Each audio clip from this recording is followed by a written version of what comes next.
All right, for my first pick of the Week 5 Sunday six-pack presented by FanDuel, I'm going with the Baltimore Ravens -3 at home against the Cincinnati Bengals on primetime Sunday night.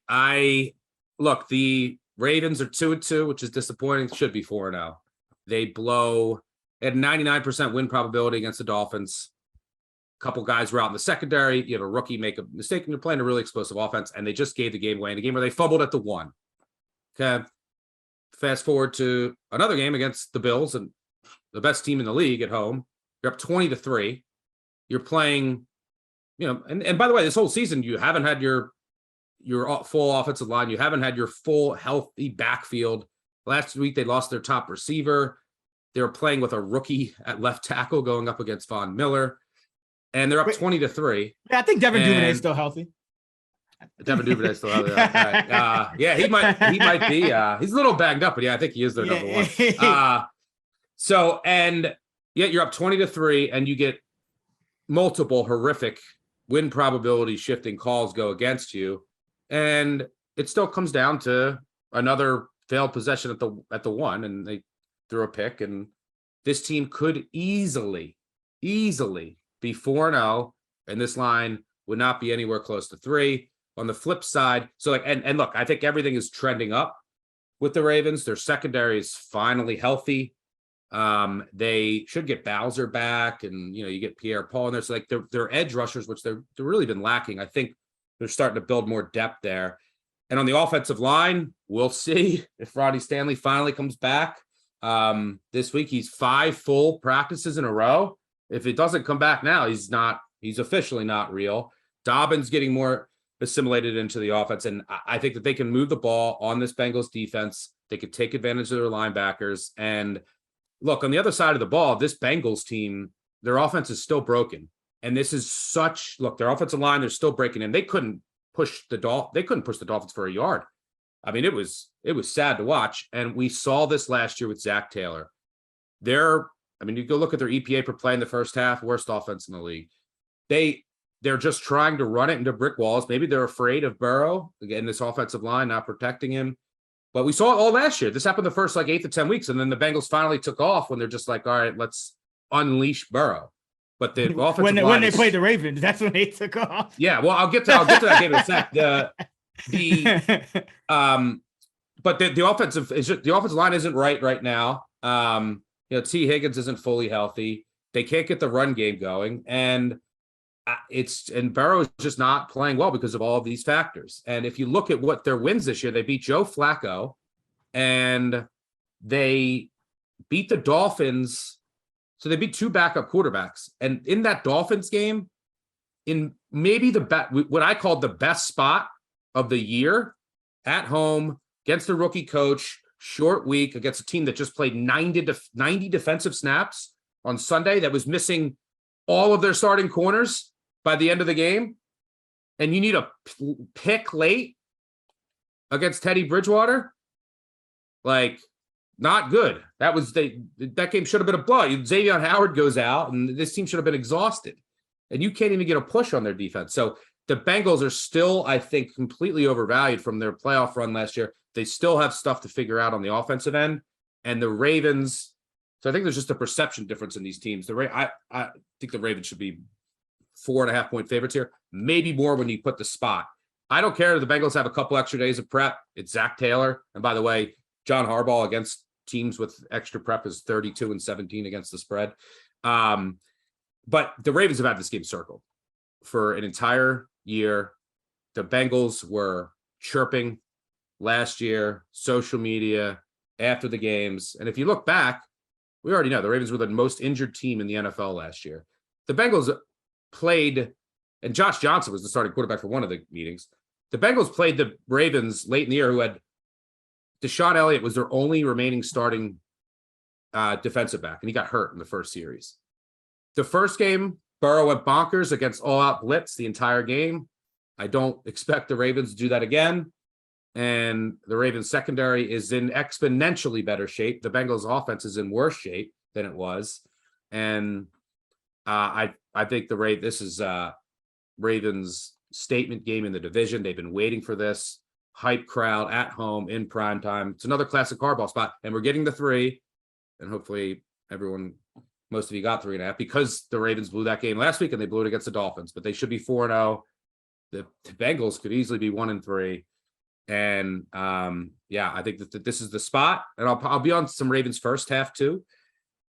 Lamar Jackson now 38-18 against the spread in the first half, number 1 by far, in 4-0 this year since coming into the league. Harbaugh is like 62% in his career since coming into the league. Just unbelievable. They just hopefully won't blow another lead here. Also special teams advantage for the Ravens. And yeah, this is the spot. Call me a homer all you want, but I am rarely wrong on the Ravens. Yeah, I mean, it wasn't one that I had circled. I certainly see it. I see your point with, the Ravens. You're gonna get the Ravens' best effort here, and the Bengals. They don't look the same. Like I think Higgins is healthy. I mean, he might have got concussed the second time, but one of the reasons Kerner and I are top 6 in fantasy is because we just rank T. Higgins like in the top 10 every week. So I think he's good to go. But like you mentioned, the Ravens, this offensive line is getting crazy now, because I was looking at some numbers. PFF kind of does they kind of chart pressures by who's responsible on the offense. So like, they'll assign it to the quarterback or the different offensive linemen, whoever. And Joe Burrow is responsible for a lot of the pressure himself, and like which is usually the case. So yeah, right. And I think it's like his one. I don't want to call it a fatal flaw, but pressure did get home and make a crazy throw to P. Ryan in the Super Bowl. So maybe you could call it fatal, but it's like the one thing that I think like the trajectory the Bengals were on last year, ahead of schedule. Great. I love it. Love Joe Burrow. Like amazing. Like it's hard to not root for the guy, but it's just like, this shouldn't be happening. And, maybe they figured something out on the long break. They did have the Ravens number last year. So I don't think I'll be joining necessarily. It's kind of right. The number in my own model is right around 3. So, but I certainly, I don't think you've ever been wrong about the Ravens aside from that Browns game. So I certainly would tell everyone. And I wasn't wrong on that, but I just put it outside. Yeah, I mean, last year, you got to remember, last year the Ravens were a shell of they were a shell of themselves. But I was betting the Bengals against the Ravens. And what's really troubling with the Bengals, and I think that they'll eventually figure it out. They have too much talent not to, but it's just Burrow is not playing like himself in the offensive line, and everything's out of sync. The play calling is not great. I mean, that's putting it nicely. But you're playing a Dolphins team that is, I think, 32nd EPA per pass allowed because they don't have their 2 starting corners now. And you're playing a defensive front that just played 90 plays 4 days ago in the humidity against the Bills. And it's an absolute teeth-pulling exercise to move the ball. So like they still have a long way to go, in my opinion. And I think this is the spot. I just think this is the spot for the Ravens, and they'll come out with a home win here. I got a couple of questions for you, since you do know the Ravens better than anyone.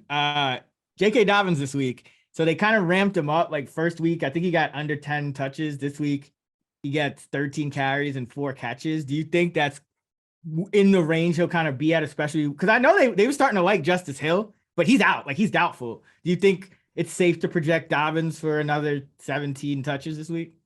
Yeah, I think it's going to depend a lot on game state, but I think that they're going to slowly ramp him up. So I would guess around 15, higher than that, 18 to 20, 18 to 20. Because that isn't like, wouldn't you say that's kind of what's been missing with this Ravens team too? Because I mean, it's like, because the Ravens have had their own like inexplicable shit going down, like with this, the defense, because the secondary is a lot better, and yet they're still blowing leads. And the difference to me is that as great as Lamar plays, nothing really comes easy. And I feel like what's missing is that run game that you could, all right, we got a 17-point lead. The opposing team needs 3 scores. Well, you're supposed to be the number 32 pace team in the league. You're supposed to be the run heaviest team in the league. And you're supposed to be able to pick up 5 yards a pop whenever you want to. First down, 5-yard run, second down, 4-yard run, third and short, 4-yard run. And that's what's missing from the Ravens, to where everything's a sweat now. Like nothing comes easy anymore for this team. So I think Dobbins could be a big part of that if he's truly back where he needs. And he missed practice. Of course, he missed practice today with a chest injury. I don't know what. No, he did. He did that last Wednesday too. He'll be fine. Okay. That was more of a rest thing. Right. Okay. Cool. I think that. Yeah, they need him for the running game. It's like a complex offense. You saw it last year with all the running backs got hurt. Like no one could ever get it. Like just the timing and be in sync. And Dobbins always seems to be, and he's obviously the most explosive runner. So yeah, I agree. But their defense their secondary will be fine and it will be elite. I promise you. I mean, Peters was hurt. He's back now in full. You have Humphrey now is fully healthy. You got to remember they lost Kyle Fuller, so you had to adjust to that in the slot.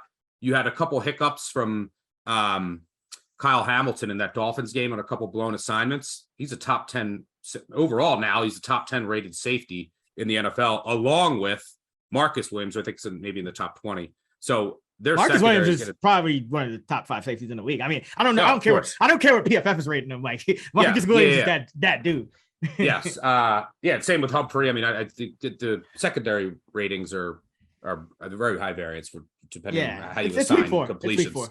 It's week 4. But they're also getting some help on the edges. I think you get guys like Bowser back and you add Pierre-Paul. Like they just didn't have a lot of depth to get pressure, but their secondary is going to be elite. It's going to be fine. So yeah, go Ravens.